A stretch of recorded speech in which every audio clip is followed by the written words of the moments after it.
Okay, so this is the proposed solution. Let me see whether I got it right or not.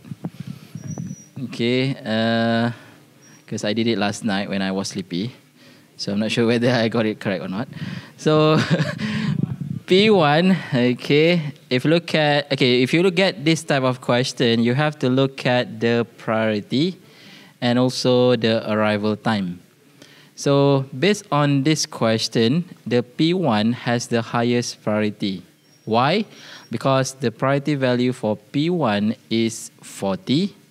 So the P1 will go first into the CPU execution, and the P1 starts at 0. And the burst time of P1, see, I told you I got it wrong. Okay.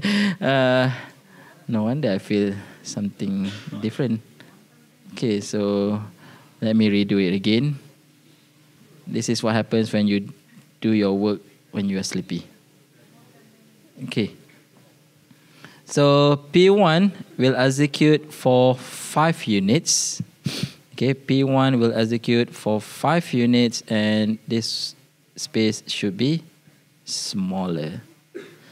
All right, so this is 5.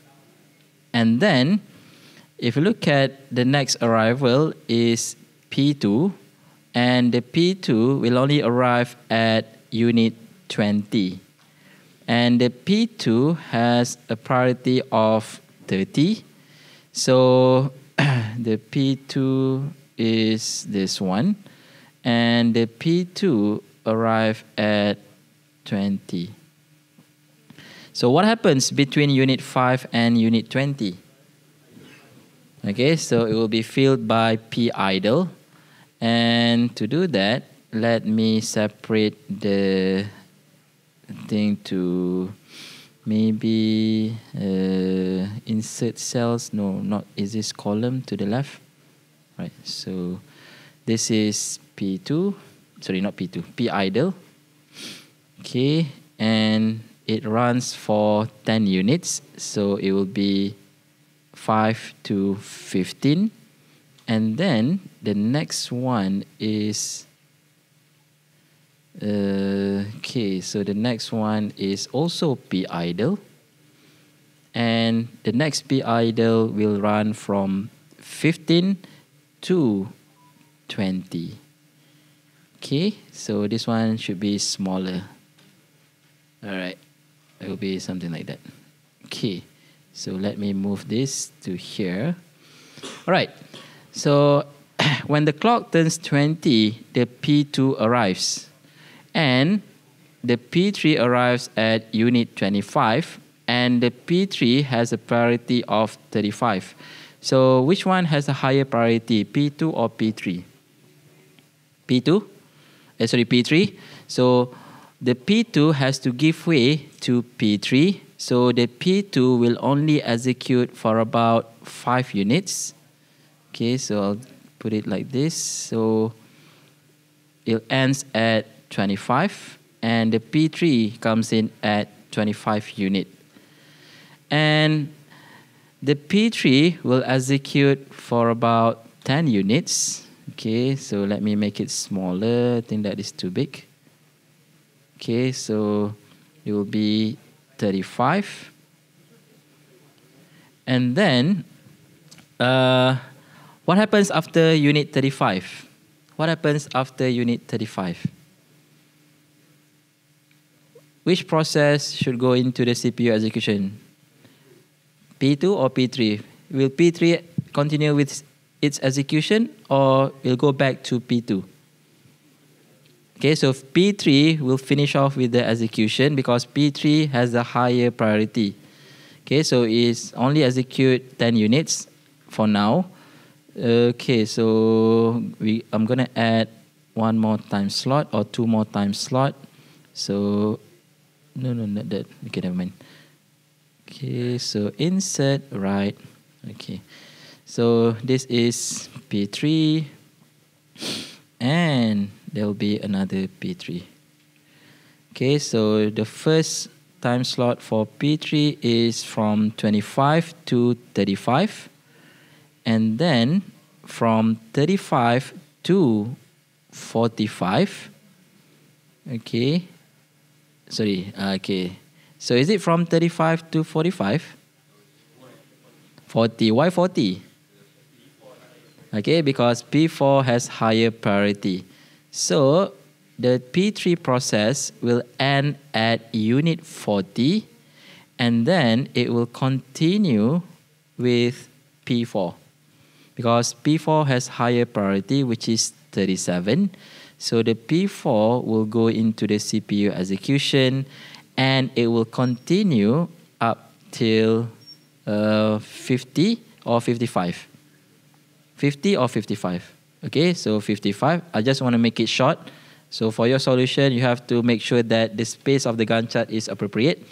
Okay, for the sake of simplicity, I'll just make it short. 40 to 55. And then, what's next? Will it resume with P2 and P3, or will it continue with P5? P3? Why P3? Okay, P5 has not arrived, but why not we continue with P2? Because P2 has not finished. Yes, because we cannot continue with P2 because it has a lower priority, and P5 hasn't arrived until unit 70. So we will continue with P3. So here is P3, and then the P3 will execute until what is it? So we have used 10 units of P3. We only left with 15. And then what's next? The P3 will execute until which unit? 70. Why 70? Because the remaining is 15 units. So it will resume until unit 70. And then after P3 has finished, okay, for the sake of simplicity, I'll just put it like that. For your end, you have to separate it into 2 slots. Okay, so then after P2, we'll continue with, after P3, we'll continue with P2. And what's the remaining of P2? So P2 have been executed for 10 units, and we only left with 10. So here, it will execute for 10 units, and then it will finish at unit 80. So yes.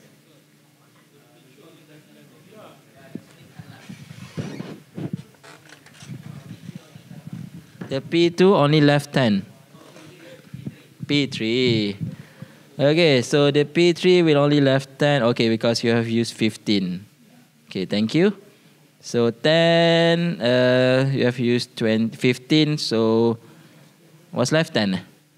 Okay, so I'm going to erase this to, this is 65. Okay, so the P2 comes in at 65, and then the P2 will resume, and the P2 will end at 75. Okay, and then once P2 has finished, what's next? What's next? After P2 has finished with its execution, will it proceed with P5? Or P6 or P7? It will continue with P5. So P5 will only arrive at unit 70, but it has exceeded 75. So how is it?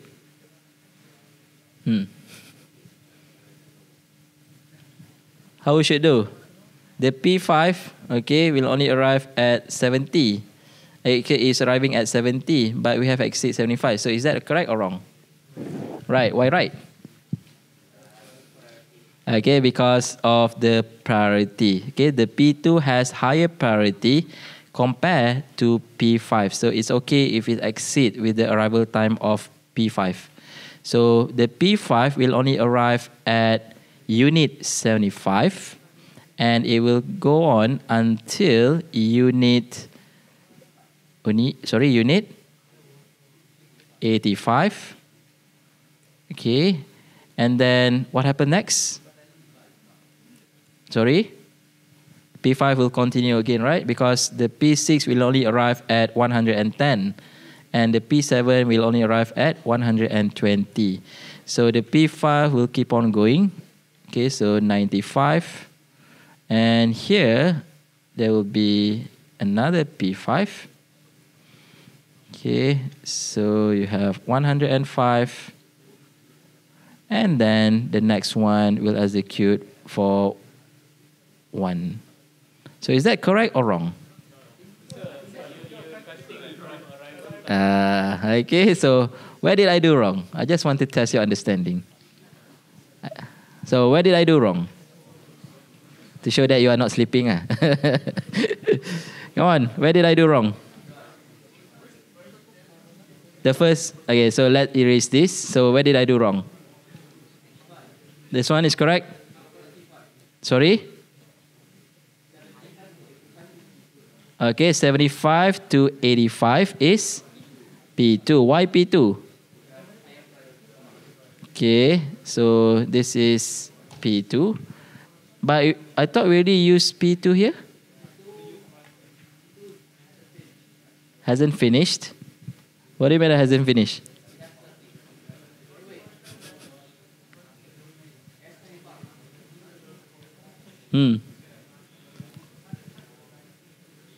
Okay, so let's start from the start. Okay, let me explain one by one. Okay, so P1 starts at 0 and then it'll finish at 5. So the P2 will not start until unit 20. So there's a gap between 5 to 20 and that will be filled with P idle. Okay, so once the P2 arrives at unit 20, okay, it will proceed until unit 25. And at unit 25, it has to give way to P3 because P3 has higher priority. So let me erase that. Okay, so P2 has been used for 5 units, so it will left only 15. And then, okay, so P3 will come in at unit 25. Okay, and the P3 will execute for 20 units, okay, for 20 units before the P4 arrives. All right, so if you look at here, P3, the first 10 unit is from 25 to 35, and then the next 10 unit is from 35 to 40. So we have used 20 units and we only left with 5 units. And at 40, okay, at time 40. You're cutting the arrival time, not the burst time. Oh, sorry.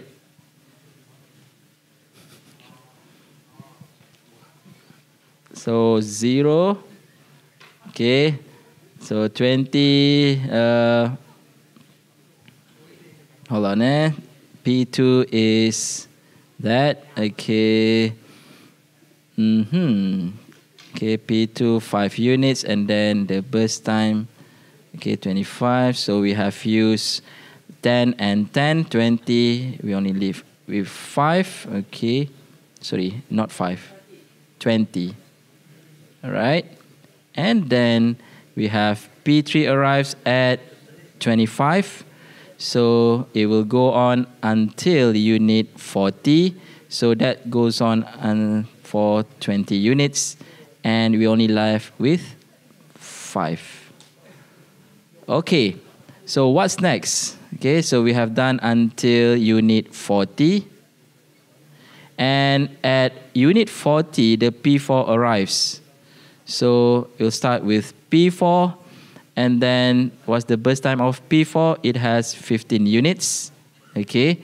So it will continue until 55, so we've done with that. And then it will continue back with P3. So what's left for P3? It's 5, okay? So this one should be 60. It should be 10. Why 10?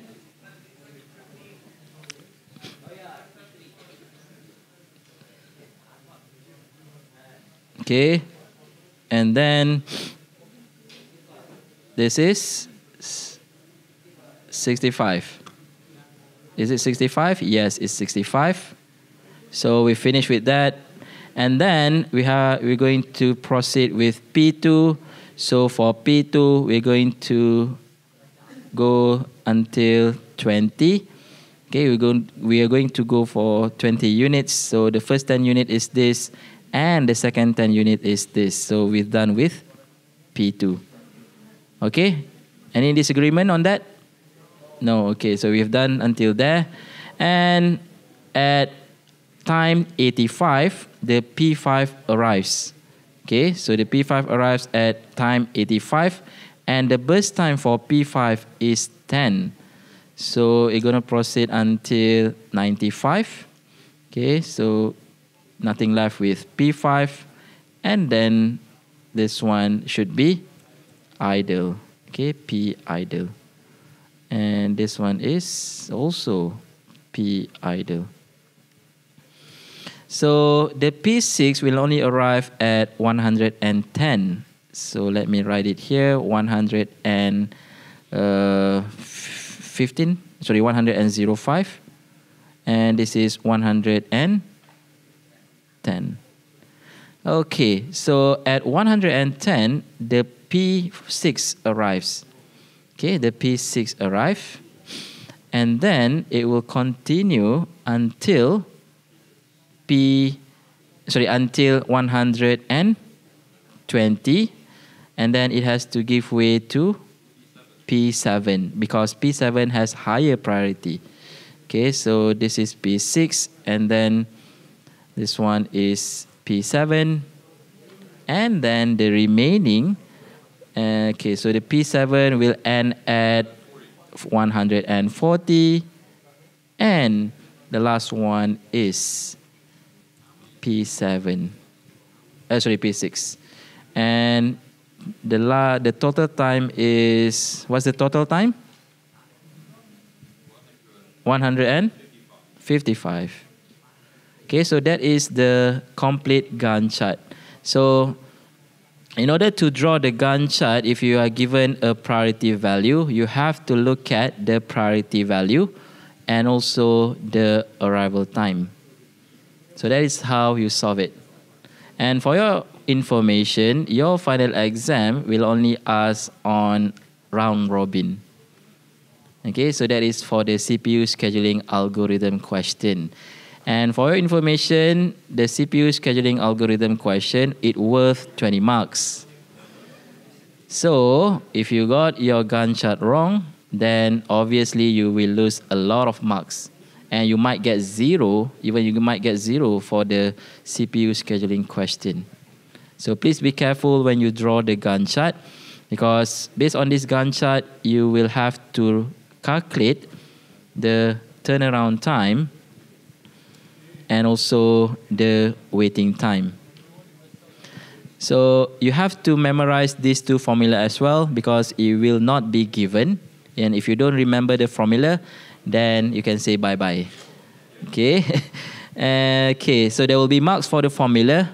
Please write down the formula. If you don't write the formula, then you will lose marks, even though your final answer is correct and your methods are correct. So that is how the CPU scheduling algorithm question works. Any question on the CPU scheduling algorithm? So for the round robin, there are two possibilities. Okay, there are still two possibilities. One is with the priority value, like this one. And the other one is without the priority value, the one that we have covered during the tutorial session. So that is the best I can go. I cannot go further. Okay, so there are only two possibilities for the round robin that you have to revise, and you have to know on how to draw the Gantt chart for the priority, the one with priority and the one without the priority. Okay, and for the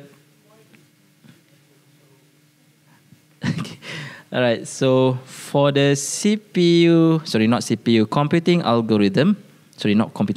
computing paradigm, let me disconnect it first, because I'm afraid that I will accidentally show the final exam question. Okay. I have to be careful. I have to double check. All right.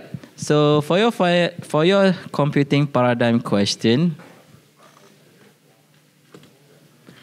Okay, for your computing paradigm question, you have to know or you have to choose one of the computing paradigms. So as I suggested previously, you could write on cloud computing or fog computing and edge computing. So to make your life easier, you just focus on cloud computing. Okay, to make your life easier, you just focus on cloud computing, and you have to support your answers on why you choose cloud computing for that scenario. Okay, you have to have a good reason. And how do you state your reason? You can refer to the slides. You can explain in terms of the performance, in terms of the scaling, and etc. So that will be in topic 2, I guess. No, topic 2. Topic 2 on computing paradigm. Okay, so you can go to the you can go through the topic 2, which is the topic 2 slide, which is on the computing paradigm, and yeah, you can explain in terms of the performance, the scaling, and etc. And the other thing is you have to relate the cloud computing paradigm, okay, with the servers, the memory, and also the storage.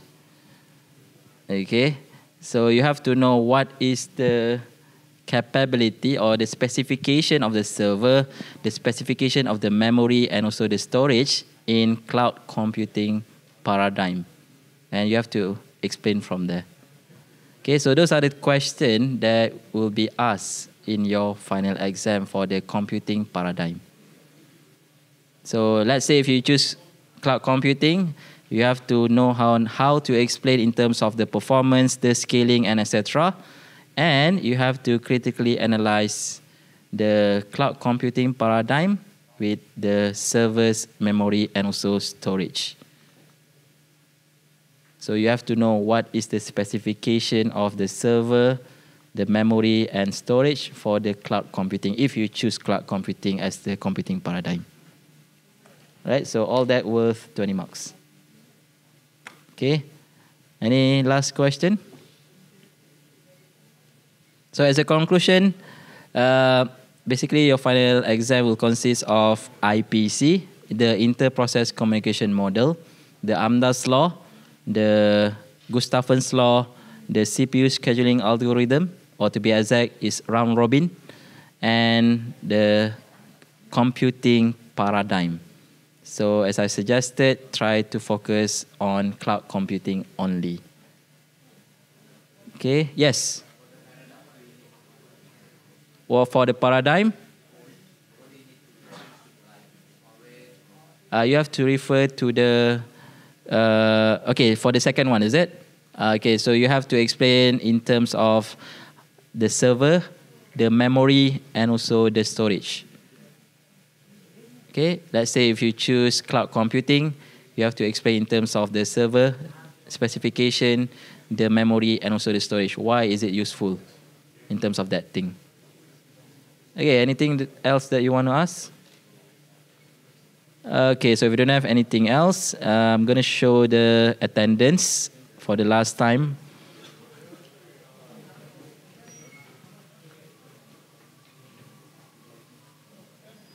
And for those who have not signed in the attendance yet, please sign in the attendance 8474.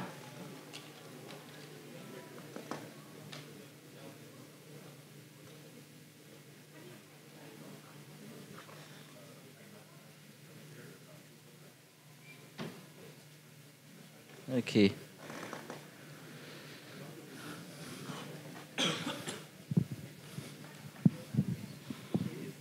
Okay, so I guess that will be it for our last lecture session of the semester. And